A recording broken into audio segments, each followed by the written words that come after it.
Okay, I think we're here. Let me come back to my other camera for a second.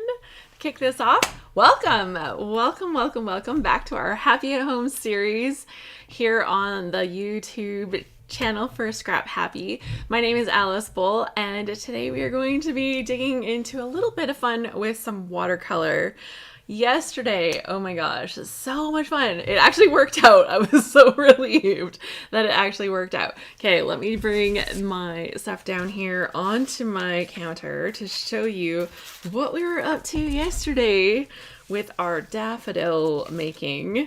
That's what we did, some paper folding, and today we're going to make some more stuff to put together for this layout that I'm going to make. So let's bring up this one here. Perfect. So you can see me still in the corner. I'm right here and I have my pieces. So first off is this photo, which is fantastic. Danielle says, hi, Alice. Hello, Danielle. Welcome to everyone that is showing up here. Thanks so much for joining me. So this is the photo that I have. My husband took this of me on our recent trip that we did where we got to spend some time in Wales. I got to go see some of my family, which was awesome. And you can see like the daffodils were in season. They're totally blooming everywhere. It was amazing. And he took this picture on the side of the road. We're just like in the ditch.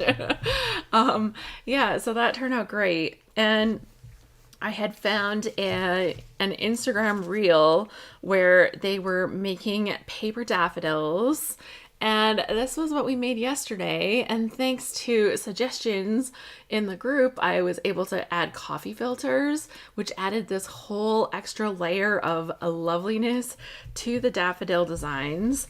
And then at the end, I took some paper and I rolled up some little stems, which I thought would be great.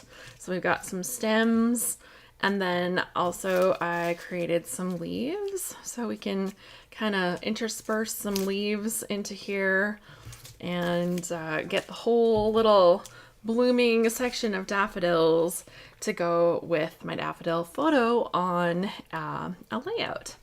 So that is the plan. If you were here, let me know. Yesterday we talked about flowers from different countries and states and stuff. So if you're here today, let me know what is the state or national flower from where you are. In Alberta, Canada, it is the wild rose. When I was in Wales, it actually is the daffodil. So that was super cool. And yeah, so let me know what that is for you with where you're at. Okay, so let's dig into this. We're going to play with some watercolor today. I love watercolor so much. I better put my picture up before I forget. I love watercolor so much because of the different effects that you can make with it. Now, looking at this picture here, let's go back to that for a second. We've got the yellow down here at the bottom. We've got some greens. We've got some blues with the clouds and stuff up at the top. And I thought it might be cool to see if we can recreate that a little bit and then turn that into a background. And I'm not sure what that's going to look like. So I thought maybe we would play first. I've just got some of my play watercolor paper here, and then we'll take out a piece of my watercolor paper that I have that is 12 by 12, and I use this when I want to make a full layout. So this is from Prima.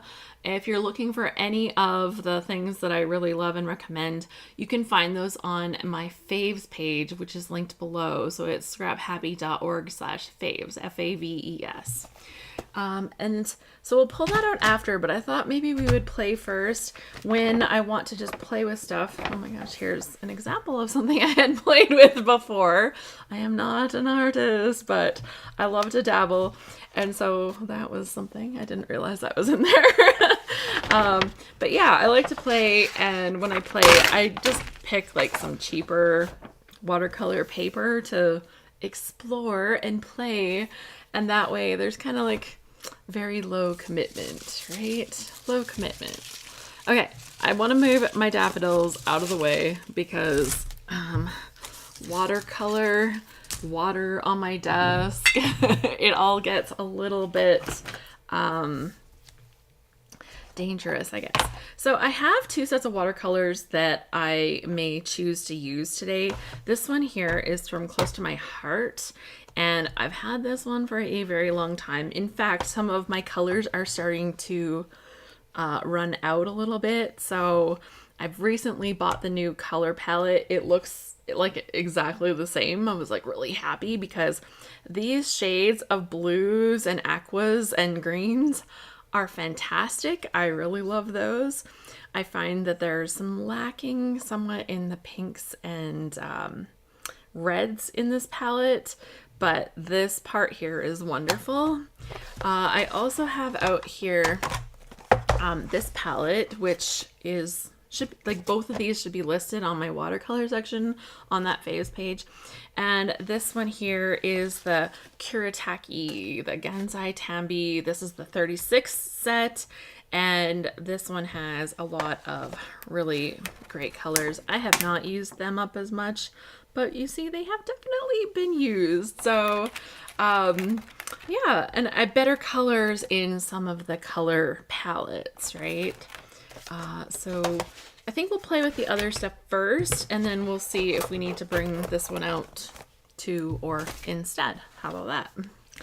And see what we can kind of create. I'm just gonna play and see what it looks like if I do a little bit of yellow at the bottom, a little green in here, and blue at the top, to see if I can get like a really cool effect that might make a cool background for a scrapbook page. So Gail is here. She says, hi, welcome. This is very much an exploration and playing in hopes of making something that will turn into a really fun background for my layout. Now, if you are not big into playing with watercolor, today is a great chance for you to be like, oh, if Alice can do it, anybody can do it. So that's what the goal is, right? Don't be intimidated by the watercolor. Just embrace the crazy fun that it can be. Now you'll notice that I have two jars of water on my table. Right now they're both clean, which is great, but eventually I'll be rinsing and rinsing and rinsing. But I'm gonna keep one for my rinse and one that is gonna be like fresh, clean water to bring back to the page so that you can bring clean, fresh water there. So that's one of the things. Jenny says, hi Alice, I love watercolor, yay! So yeah, if you are an expert with watercolor, just be warned, I am not. So I'm going to get this paper a little bit wet just by doing this. I also have a spray bottle. This one's just filled with water. And I like to spray my colors in my palette here to get them wet. That way you can pick up the color a lot easier and let it blend. Jenny says, I tried the daffodils yesterday. They were okay, a little oblong. I did get some that turned out like that too. And it really just depends on where you put your cuts on the like on those papers when you do the daffodil folding. But I thought it was really a fun thing. It turned out pretty good. I'm excited that you tried it. That's so fun. So I'm just gonna wet this whole background because like my goal is to like make a whole background on this other paper, but we're gonna test it first here and see if I like it. I'm a little concerned that like if I do a whole section of yellow down here, are my daffodils gonna pop? Or maybe it's gonna kind of create this lovely background. It's like when you put the daffodils on there, that'll be like, oh my gosh, that looks amazing.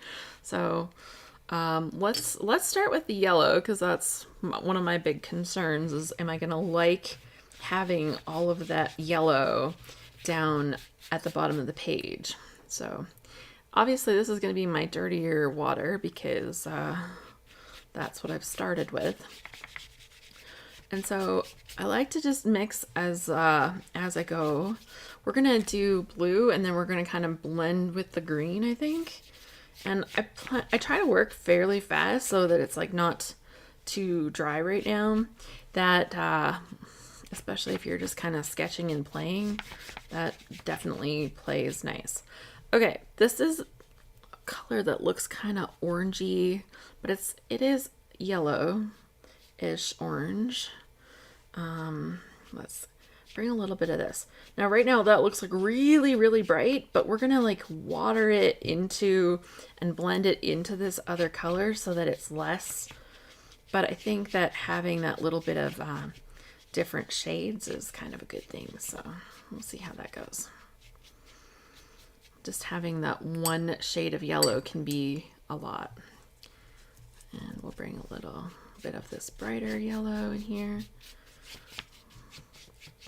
Okay. And if you find you get too much color or something in one spot and you're not happy with it when you're playing, you can just like clean your brush, bring some more wet into there, and you can actually like lift some of the color out, or you can even go in with a paper towel and lift some of it out, right? Like if you've got like too much of the color that you didn't want in a certain place. Like this one wasn't bad, I would have left it, but you know, you can just see how easy it is to make corrections as you go with watercolor. It doesn't have to be scary. Okay, next we're gonna go up to the top and we're going to add our blue sky. I might actually need to take some clean water because now I've mucked up that water a lot. Okay, and let's go light first.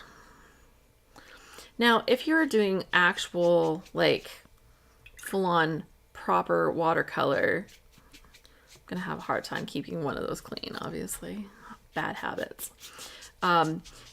When you're doing watercolor, you're thinking about like what parts are kept like white, right? Like very technical in your color stuff, right? You want to leave the white parts because your paper's white, and that way you can have your white sections. When I play with my watercolor, sometimes I am thinking about that, and sometimes I'm just not that good and not thinking about it. So it depends on what you're trying to create. Because I'm not trying to create anything, honestly, here I can lift enough color to make it pretty good for lifting out some cloud kind of area, right? So I can lift out some clouds.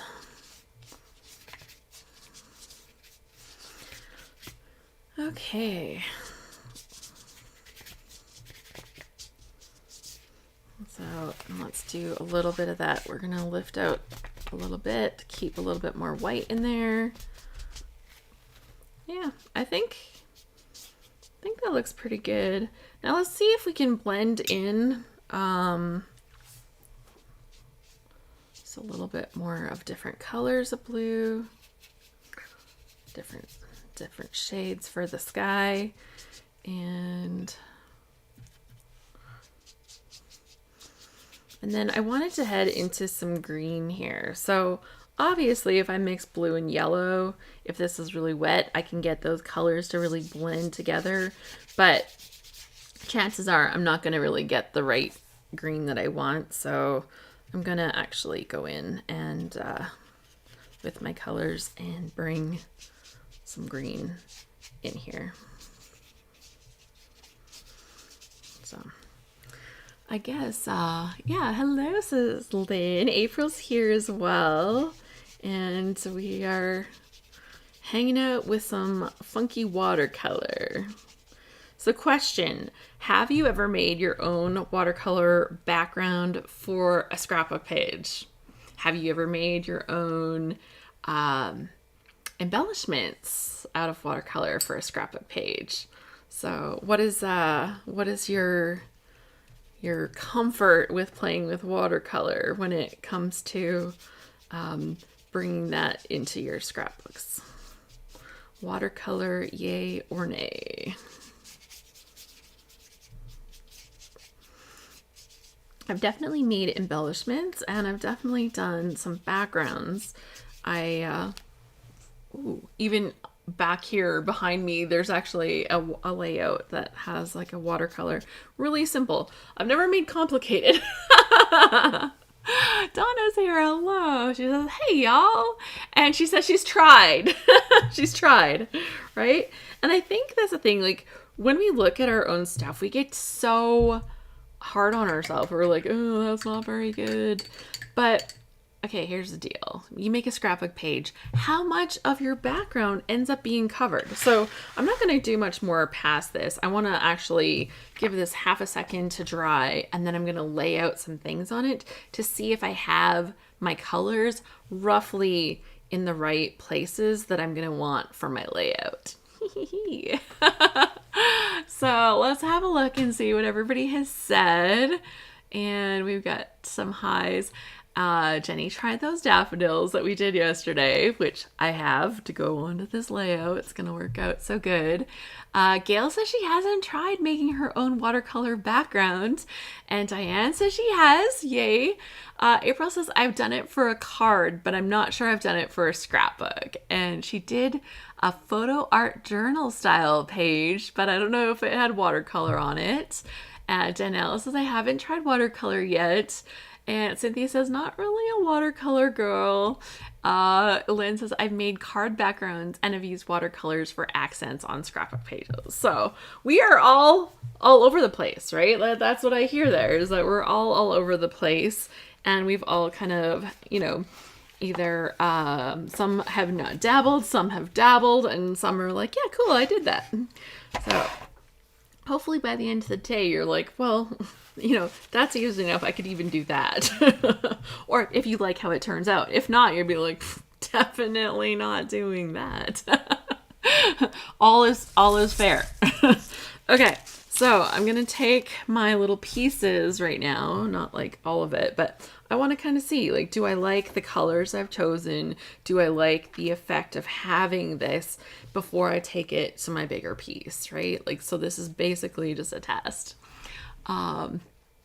Yeah, so my green is definitely not matching up with the green that I have in this photo. So I'm looking at that right now and I'm like, not really loving that effect of the green on there.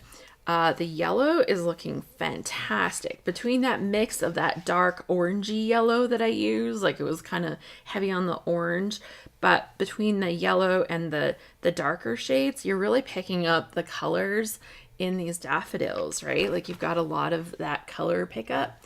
And I think that that's going to look pretty good. Not that this photo is necessarily going to be sitting right on the yellow, but I'm going to have these flowers in here probably as a little cluster on a 12 by 12 page, right? Bigger page. So I'll have like this stuff in here. And I think like the goal of this yellow at the bottom is going to be to give you some of that feel of those daffodils. Now, question, do I want to have like the whole bottom to be covered with the yellow? Maybe. And then we'll have some of the green and stuff. I may even do like more of the little green pieces across the bottom of the page. I don't know. Okay, so I'm liking the look of this. Imagine if this was like almost doubled. Not quite, like a third bigger. I want to change this green. I definitely think that green is not quite right. And I like the clouds, but I think I could be a little more bold. Like I've got some darker shades of blue in there. So I think I could play with that. So let's see if I can play with this a little bit to get the colors more to what I want. And yeah. So yeah, the daffodils, like they look good. Hey, I see the yellow's just right. Yeah. So April says, I read that you should tape down your background. If you don't tape it, untape it till it's dry. It supposedly helps with warping. With my watercolor paper that I use, I don't find that it's a huge issue. This stuff is lighter, so for sure, I'm really lazy about not taping it because I don't want to have it peel off on the tape, so I just don't. I just don't. But if you're concerned about warping, that is something that you can do. A lot of the paper pads like this, in fact, actually, you're supposed to just work straight in the paper pad.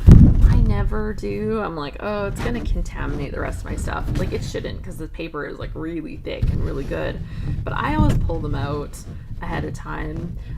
If anybody struggles, like this is a double bonded end. Like if you've had one that you're supposed to work in, the ends are both bonded with that gummy glue, and you're like, how do you get the paper out without ruining it? What I do is I take my It's my little Cricut tool. I slide it in between the layers and go and slide it on both ends to get it out of there. So I don't know if anybody has better, like, proper tips for that. Go ahead and share. This is just Alice making stuff up, and it works really good. So that's what I do. Yeah. Yeah, the daffodils turned out really good. So they have the inking with the different stamps I used, and then I inked the edges just swiping them on the ink pads. So the daffodils look good. I like this. I want to play with that green, and I want to try playing with this blue a little bit. But I think you can see where we're going with this. So let's see if I can get some green that feels like it fits a little better with what I'm doing here. I think this color will be a little better.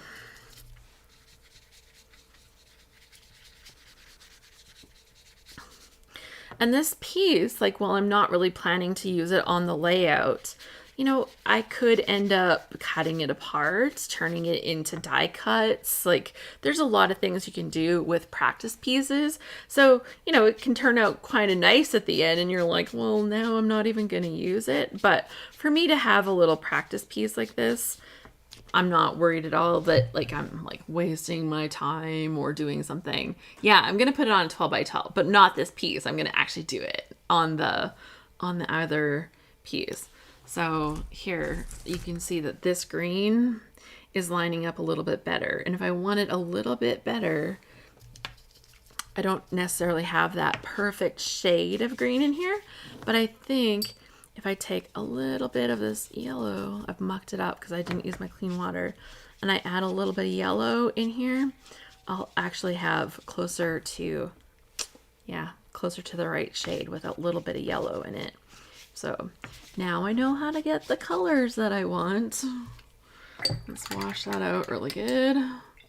Grab some clean water, imagine that. And yeah, we'll just muck this right into there. And you can see that it's turning into that, like, golden yellow of a green. Golden green? Sure. Very technical when you're working with me here. Okay, and I also said I wanted to get a little bit more of the darker blue into my clouds and into my sky. So I'm gonna go after this blue and see if I can't get some of the colors from this blue.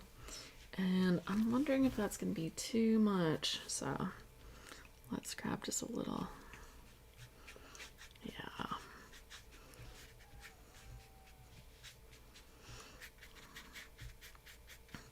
And if your paper is not wet enough, like, you can just add like a lot more water in on your brush as you do.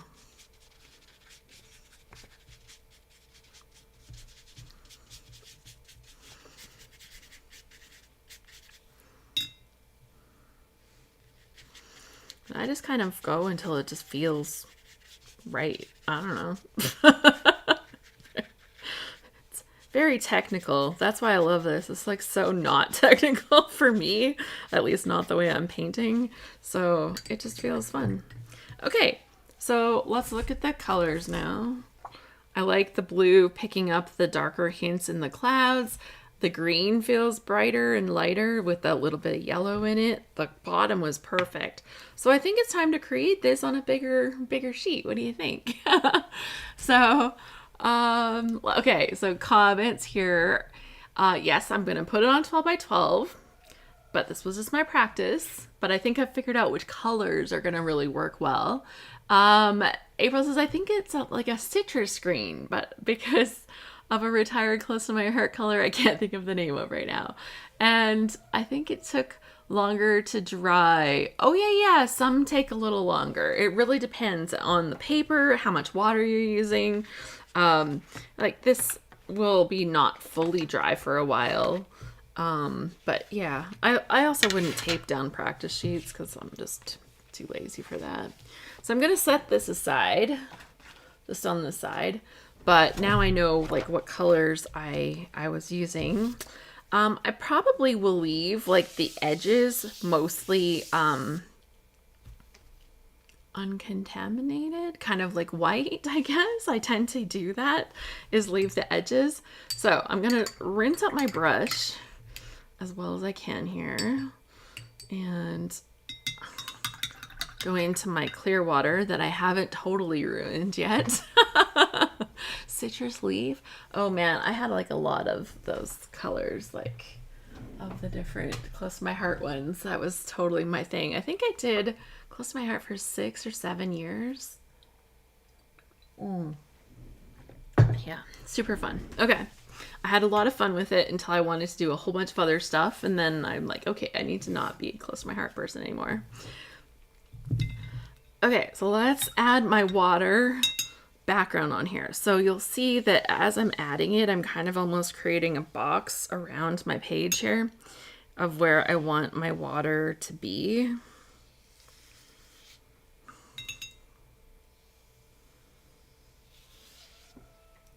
And I'm leaving a bit of a border. Now, will it come out of this? Maybe. It might.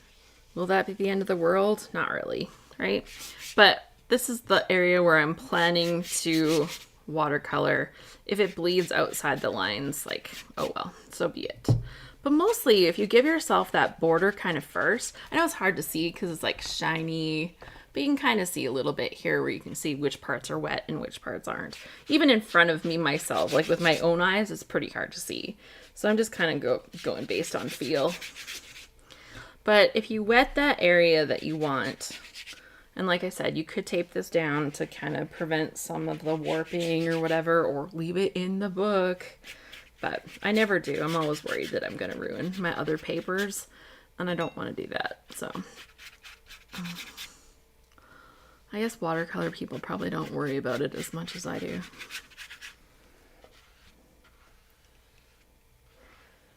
Okay. That looks like I've covered most of the background. I might find some drier spots. They'll pick up the color like more densely if there's like dry spots that I didn't get into, but that's okay. Okay, let's go in and grab my colors. So I did a little bit with this brighter yellow, a little bit with the brighter, and then I did quite a bit with this medium yellow. It's very sunny, this yellow. I quite like it. And let's grab some more of that. And you can see that this this paper that I'm using, this is the Prima watercolor paper pad that comes in a 12 by 12, which is super convenient if you're a scrapbooker. Let me tell you. Ooh, I love that water like spot that I had there. That was lovely. Okay. See, here's a dry spot down at the bottom, and you can see that it's the color isn't bleeding as nicely in that spot. So let's get a little more water in there. And I'm going to add some of this like more orangey into here. Let's get it all in there. Get it like bright enough too. Like, I'm not really shy about getting more color on. Like, more can be better. It depends on if you want to have like translucent kind of overlapping of colors, but because I'm just doing like color swaths basically, it's not really a big worry for me. Okay, so roughly straightish. Okay, I think that's good. So the yellow, and then I'm just gonna rinse that out, and then I'm gonna take some clear, and then I'm gonna daub some clear spots in here. Now this is gonna like out a little bit, right? You're gonna get like these blobby areas, and you can kind of see it, but I think that's like a beautiful, beautiful effect just by adding a little bit of water where it's gonna carry the color out to different areas. So I think that's a fun effect. And okay, so now I'm just gonna go in with clean water. Come on, Alice, do it right.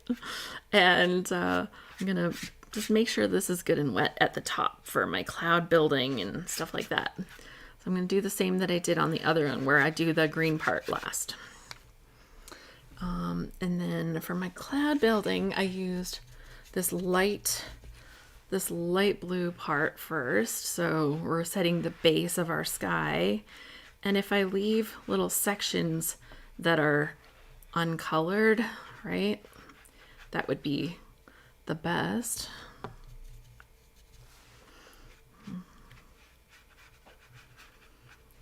And just using quite a bit of water. Alice's paper towel looks like a fish. I don't know when you said that. I don't know if it does right now, but like now I'm like curious. I'm like, what, it does? That was artistic within artistic intent, Diane. I promise. I promise.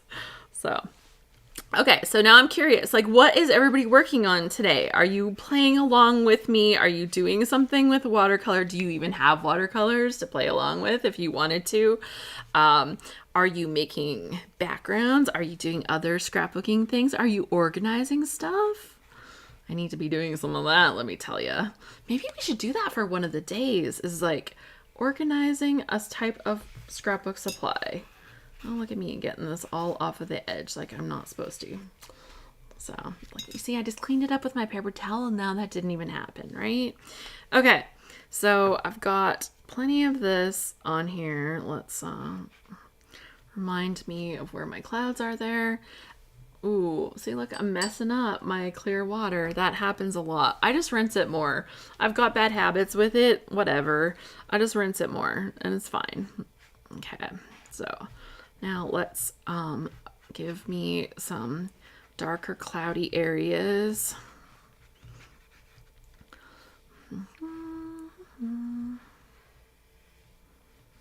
Okay.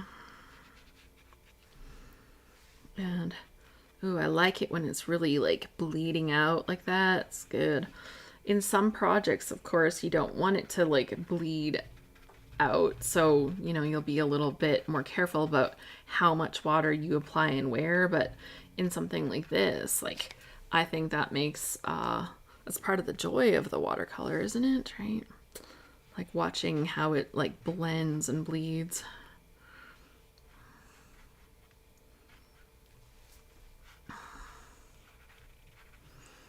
And I'm gonna take a couple other little colors. I know I didn't do this before, but I'm gonna just add like that little tiny bit of like blue sky, right?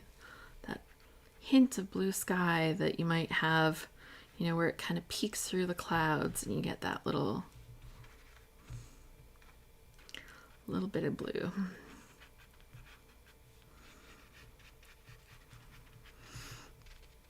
Okay, what do you think? Pretty good? Oh, it's like blown out. There we go. Can I get it to show up properly? Hello. Okay, camera. How come you're not like liking this? Okay.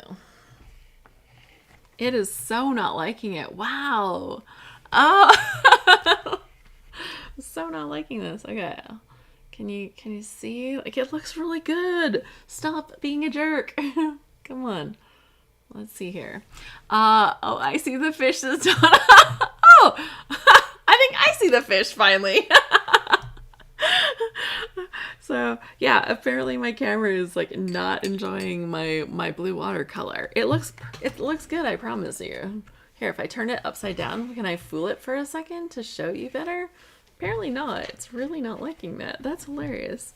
I haven't had a little thing like that as much since I've switched to different cameras. Okay, so let's see what everybody's up to. Let me read this really quick. And because I asked you what you're doing and now I want to know. April's eating lunch and Danielle is watching while working from home. Working, that's good. Doing your work. And Jackie's fussy cutting. Ooh, my favorite. Donna says, I see the fish. And she's sitting on the couch watching me.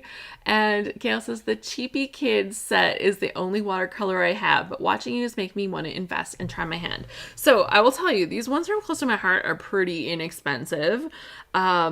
But the cheapy kids ones actually can be surprisingly good. So just because that's all you have, I wouldn't like say like, that's not gonna work.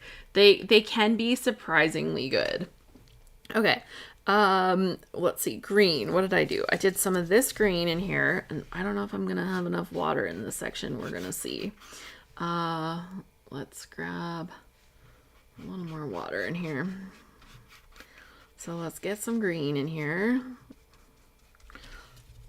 And then we'll probably have to like add in some of that yellow, right? Let's get a little more water.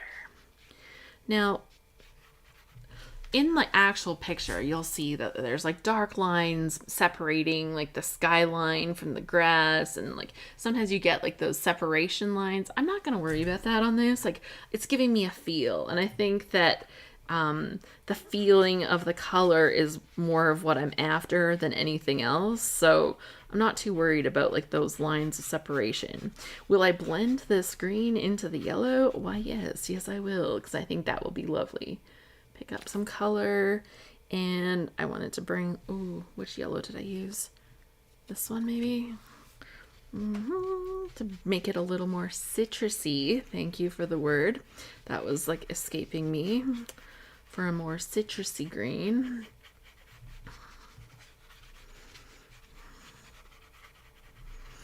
And then, yeah, this is feeling like really, really good, actually. So I'm leaving more of a hard line. If you have like dry watercolor meeting dry watercolor rather than blending, you'll actually end up with more hard lines like that, whereas you can see where there was a little bit of dry meeting dry on here, and that's where you're going to meet those hard lines of color. Now, did I match my green very well? Ooh, looks pretty good. Looks pretty good. I like it. Okay, I'm going to add just a little brighter of the color in here. A little more. A little bit brighter. And then I'm going to take in just a little bit more of some other yellow in here.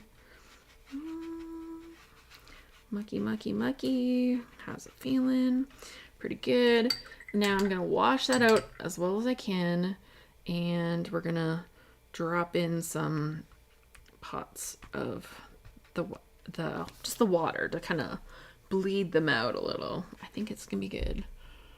Ooh, I see too much yellow in that one spot right there. So let's take a little other green. Get just a little bit of variation in the green. Okay, now I've put a ton of water on this page. Like, I'm just gonna be honest, like probably like a ton. There's a lot of water that has gone onto here.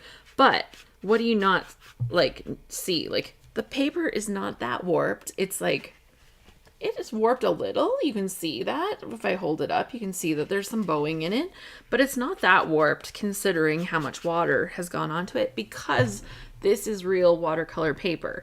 Could you do this on printer paper? Not very well. Even the horizon looks good, hey? Yeah, I like liking it. And like, yeah, you can see the light little sections in it. When that dries, it's gonna look so good. And these clouds at the top, they're looking nice. Those clouds could have used a couple of those harsh lines actually too, to kind of give like clouds a little shape to them. But you know, clouds kind of have shape and fluffy, like it's like that weird kind of thing. I don't know. I think it's great. I think it's great. And honestly, okay, so we've made this look super cool, super fun, right? But what's gonna happen? I'm gonna cover up half of it, but with a layout, right? Like, it's gonna get covered up with the layout, and that's totally fine. So as you're worrying and thinking, oh, this doesn't look right, I don't like this, I don't like that, like, is my goal to make a painting or my goal to make a background? For me, I'm making a background for a scrapbook page, so I think it's gonna be fine. Okay. So let's take this. I'm going to just close my colors. I've broke my lid on it a long time ago. I've got my fish. We're going to take my fish and get rid of my fish. We're going to let this dry a little bit. Okay, we got to let this dry a little bit. Will it be dry enough for me to stick everything down today? Probably not. Yeah, but like I think that this it'll be dry enough that we can we can arrange things on it. So Donna says she has a kit that she bought at Sam's Club when she first took a class. Not sure if they still sell it. It was 12 by 12. It wasn't 12 by 12 paper, but you could put it on 12 by 12. So yeah, say you don't have 12 by 12 paper, but you have something like this. So this is a pretty common size that they sell watercolor paper. Maybe we'll talk about that for a sec. I'll just move this off to the side a little, and then we'll talk about that. So I said that I have this watercolor paper pad from Prima. Now this watercolor paper is acid lignin free. So important things that scrapbookers that want longevity might look for. It has 20 sheets. And it's a really nice thickness of paper. It's quite heavy. It does have a little bit of tooth. So tooth is the texture of your paper. So I want you to think of basil paper or cartabella paper that has a little bit of texture to it. Your watercolor papers come with different amounts of tooth. This one is pretty textured. You can feel it when you're touching the paper. You will feel the texture of this paper. You can get watercolor that has less tooth, and you can get some that's really quite flat. And so that's kind of an interesting thing to work with. So this, I can't remember what they said, the thickness is on it, but it's quite nice to work with. It's 12 by 12, super good for scrapbooking. Okay. When you're looking at other papers that you might pick up for watercolor, I have seen a couple of pads that come in different sizes, and these tend to be the sizes that I have noticed in stores. So a lot of stores might not have that 12 by 12 stuff, but you can often find 9 by 12 and you can often find 11 by 14. So those are the two sizes. There's lots of different brands that you can find. There's a lot of different words that you can look into and figure out more about the quality of the paper. So this one is a 90-pound paper, 190 gram per meter squared. This one is 140-pound paper, 300 grams per meter squared. So this paper here is a lot heavier than this one here. This one's quite light compared to this one here. It's quite thick, and this one compares pretty close. So I'd say this is probably close to a 140-ish. But it doesn't have the stats right there on the cover. It probably had it on the sales thing, but I don't remember. 25% cotton. So it's not just paper. It has some cotton in it. And it's the cold press stuff. Cold press, hot press. I don't know. I learned about it some time ago and I don't remember any of it. So obviously it wasn't that big a deal for me. But yeah, this paper is a lot thinner in this one. But you can get this stuff at Walmart. So it's available everywhere. Don't let that be a reason to stop you. As for the getting fancier watercolors, I've had lots of different ones. Like I said, I really like this palette from Close to My Heart. I've used it a lot. And once you use your palette more, you kind of learn what colors do I use the most? What colors do I keep reaching for? What colors don't I have access to that I always have to blend up for myself? That's the thing. It's paint. You can mix them together. In fact, you'll notice on the lid of my thing that there's a lot of mixed colors on here because part of what you do as an artist is you'll mix up some custom shades to use or tints or whatever those are called. You'll mix them up yourself to get the colors you want. You can see this one here was quite a bright limey green that I've got different shades of purple. I've got different shades of things. And honestly, if I needed just a little bit of those colors, I could go in here and just grab them on my next project. So I used to wash off my stuff a lot more, and now I'm like, oh, let's leave that. I might end up using it. So that is a thing. When you kind of graduate and you're like, I want to play with grown-up tools, I want to feel like more important, that's when I went to this Kuretake inks, and for this you actually make your own little color swatch, which I thought was kind of fun, actually. Making my own color swatch. And so you can see the colors, they all have names. I can't read them because I don't speak that, but they have numbers as well. So each of the palettes has the numbers that match up with, I've got this upside down, match up with this. I try to keep them in this right order so it's easy for me to see which is which. But when you can even pull these out of this palette. Hold on a second. You can pull these out of the palette so you can work with it somewhere else and you're not necessarily like reaching into the box as much. And they have the numbers right there on it. So number 35, number 35. And you can kind of see that and take those out.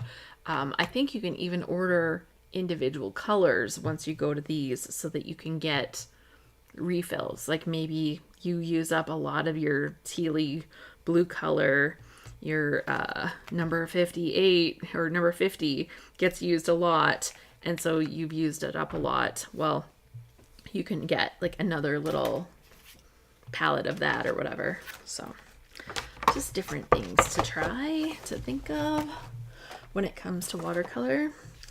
Okay, let's put that aside. Let's bring this back in here. Now, I'm going to tell you, this is not dry. I can feel from underneath it that it's a little damp. I'm not going to rub my fingers all over the top, but it's going to be dry enough that I can like move things around and play. So that's really good. Let's see, you could do more with regular paper. So great point, Lynette. She's like, if you don't have watercolor paper, you can play a little bit with regular paper or cardstock if you put a thin coat of gesso. What I find is that gesso doesn't let your watercolors play with each other. So if you just want to like color something in, then that would work better. But if you want your colors to play more and interact a little bit together, I didn't do a lot of that here, right? We didn't let the colors bleed that much. If you want your colors to interact and bleed into each other, then the gesso kind of doesn't really allow for that because you need it to kind of happen in the paper.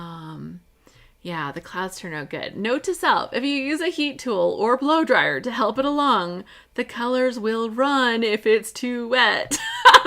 Something learned through experience from the sounds of it. I love it. And the watercolor looks me know. She's like, ask me how I know. Yeah, and they do have, yeah, there's different ones. I actually have some heat set watercolors that are intended to be heat set so that you can like dry it really quick as you go. And so, yeah, it's kind of cool. Yeah, artist level supplies can be cha-ching pricey. So I don't think that these Kuretake, this set was hugely expensive. If somebody knows the price of the 35 set offhand, then that's great. But like, am I looking at like $50 or something? Maybe. I don't remember. But, you know, I thought I didn't start here. So I figured I'm not a real artist. I'm not like making fancy art drawings, but I want something that's fun to play with. And, you know, for me, it was this upgrade from this other set. And yet, what do I turn to a lot? I turn to this other set. So does it matter what we use? Not really. If you're having fun. Looks like I overworked one little spot on my paper. There's actually little fibers on there. That can happen if you overwork too much on a spot, but it's not too bad. Okay. Yeah, there's some like metallic-y and sparkle options. Like there's a lot of fun you can have with watercolor. And if you really want to see more stuff with watercolor, I have done a few times of watercolor during these happy at home sessions to turn it into a dry palette. Like you're supposed to squish it out and put it into your palette and let it dry. And I'm like, what? I had no idea. I think it was Misty Murphy that had talked about that. Like, never heard that before.